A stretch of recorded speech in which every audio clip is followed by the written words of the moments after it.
The Comet. A fairy tale by Hans Christian Andersen.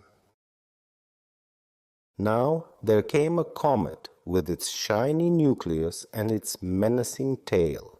People from the great castles and people from the poor huts gazed at it. So did the crowd in the street, and so did the man who went his solitary way across the pathless heath. Everyone had his own thoughts. Come and look at the omen from heaven. Come out and see this marvelous sight, they cried, and everyone hastened to look. But a little boy and his mother still stayed inside their room. The tallow candle was burning, and the mother thought she saw a bit of wood shaving in the light. The tallow formed a jagged edge around the candle, and then it curled. The mother believed these were signs that her son would soon die. The wood shaving was circling toward him. This was an old superstition, but she believed it. The little boy lived many more years on earth. Indeed, he lived to see the comet return 60 years later. The boy did not see the wood shaving in the candlelight, and his thoughts were not about the comet, which then, for the first time in his life, shone brightly in the sky. He sat quietly with an earthenware bowl before him. The bowl was filled with soapy water, into which he dipped the head of a clay pipe. Then he put the pipe stem in his mouth and blew soap bubbles, large and small. They quivered and spun in beautiful colors. They changed from yellow to red, and from red to purple or blue, and then they turned bright green, like leaves when the sun shines through them. The boy's mother said, "May God grant you many more years on earth, as many years as the bubbles you are blowing." So many, he cried. "I can never blow all the soapy water into bubbles. There goes 1 year, there goes another one. See how they fly," he exclaimed, as bubbles came loose from his pipe and floated away. A few of them blew into his eye, where they burned and smarted and made his tears flow. In every bubble he saw a picture of the future, glimmering and glistening. "This is the time to look at the comet," cried their neighbors. "Come outdoors. Don't sit in your room." The mother took her boy by the hand. He had to put aside his clay pipe and stop playing with the soap bubbles, because there was a comet to see. The boy saw the bright ball of fire with its shining tail. Some said it was 3 yards long, while others insisted it was several million yards long. Such a difference!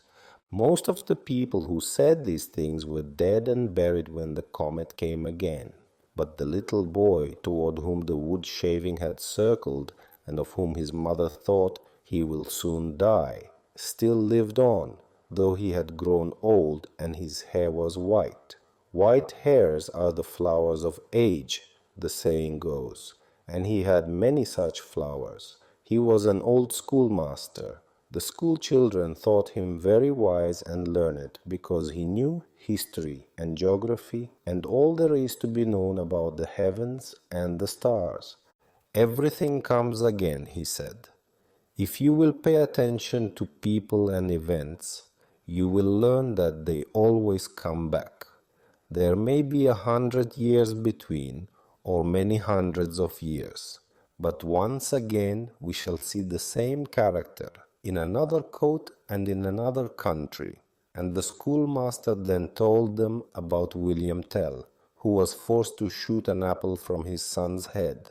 But before he shot the arrow, he hid another one in his shirt, to shoot into the heart of the wicked Gessler. This happened in Switzerland.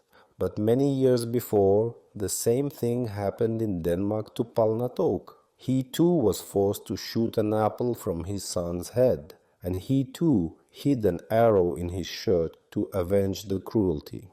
And more than 1,000 years before that, the same story was written in Egypt. It happened before and will happen again, just as sure as the comet returns. Off it flies into space and is gone for years, but still it comes back. He spoke of the comet that was expected, the same comet he had seen as a boy. The schoolmaster knew what went on in the skies, and he thought much about it too, but he did not neglect history and geography. His garden was laid out in the shape of a map of Denmark. In it grew herbs and flowers which flourished in different parts of the land. "Fetch me peas," he said, and they went to the garden bed that represented Laaland. "Fetch me buckwheat," he said, and they fetched it from Langeland. Lovely blue gentian was planted in Skagen, and the shining crest thorn in Silkeborg. Towns and cities were marked with small statues. Here was the dragon and Saint Knud, who stood for Odense. Absalon, with the bishop's staff, stood for Sorø. The little boat with oars marked the site of Aarhus. In the schoolmaster's garden you could learn the geography of Denmark, but first you had to be instructed by him, and that was a pleasure. Now that the comet was expected again, he told about it, and he told what people had said in the old days when it last was seen. They had said that a comet year was a good year for wine, and that water could be mixed with this wine without being detected. Therefore the wine merchants thought well of a comet year. For 14 days and 14 nights the sky was clouded over. They could not see the comet, and yet it was there. The old schoolmaster sat in his little chamber next to the schoolroom. The old Bornholm clock of his grandfather's time stood in the corner, though its heavy lead weights moved neither up nor down, nor did its pendulum ever swing. The little cuckoo that used to come out to call the passing hours had long ago stopped doing his duty. The clock neither struck nor ticked. The clock was decidedly out of order. But the old clavichord at which he sat had been made in his parents' time, and it still had a tune or two left in it. The strings could still play. Tremulous though they were, they could play for him the melodies of a whole lifetime. As the old man heard them, he remembered many things, both pleasant and sad, that had happened in the long years which had gone by since he was a little boy, and saw the comet.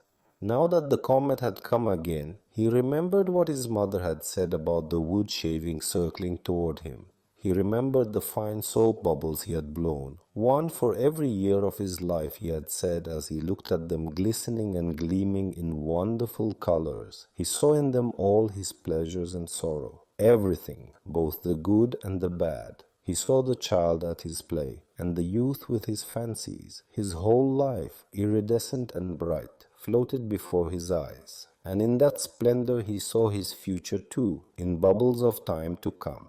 First, the old man heard from the strings of the clavichord the melodies of times past, and saw the bubbles of years gone by, colored with memories.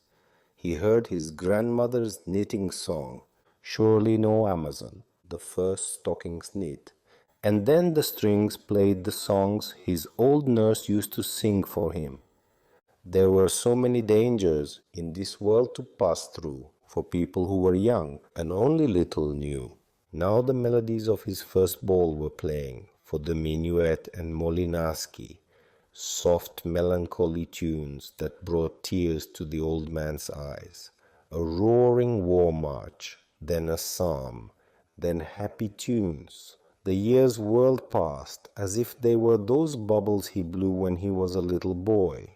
His eyes were turned towards the window. A cloud billowed across the sky, and as it passed, he saw the comet with its shining nucleus and its shining misty veil. It seemed to him as though it were only yesterday evening when he had last seen that comet, yet a whole busy lifetime lay between that evening and this. Then he was a child, looking through bubbles into the future. Now those bright bubbles were all behind him. Once more, he had a child's outlook and a child's faith. His eyes sparkled and his hands struck the keys.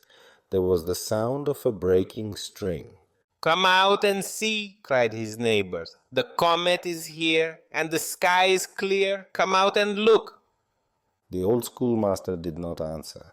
He had gone where he could see more clearly. His soul was on a journey far greater than the comet's, and the realm to which it went was far more spacious than that in which the comet moved. Again the comet was seen from the high castle and from the lowly hut.